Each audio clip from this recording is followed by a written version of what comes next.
Hi students, நம்ம இப்போ பயிற்சி 1.3ல் 9வது சம் தான் பார்க்க போகிறோம்.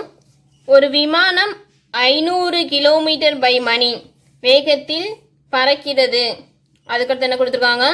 விமானம் டி தொலைவு செல்வதற்கு ஆகும் காலத்தை டி மணியில் இன் சார்பாக வெளிப்படுத்துகன்னு சொல்லி கணக்கு கொடுத்துருக்காங்க. என்ன கொடுத்துருக்காங்க? வேகம் எவ்வளோ வேகத்தில் போகுது? 500 கிலோமீட்டர் பை மணியில் போகுது.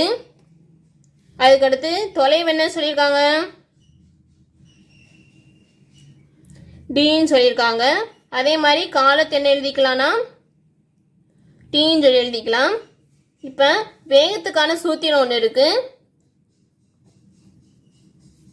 தொலைவு பை காலம், இது தெரிஞ்சிருக்கணும்.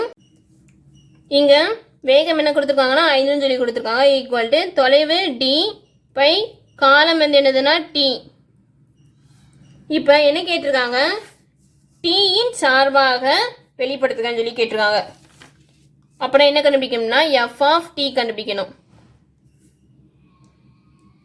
இதை இங்கிட்டு குறுக்கு பெருக்கல் பண்ணோம்னா 500 டி ஈக்குவல் டு டின்னு எழுதிக்கலாம்.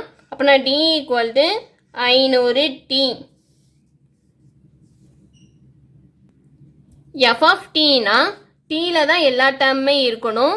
அப்போனா இந்த டிங்கிறத F of T equal to 500 டீன்னு சொல்லி எழுதிக்கலாம். எல்லா டேர்முமே ஒரே ஒரு டேர்ம் தான் இருக்குது, அதுவும் டீயில் இருக்குது.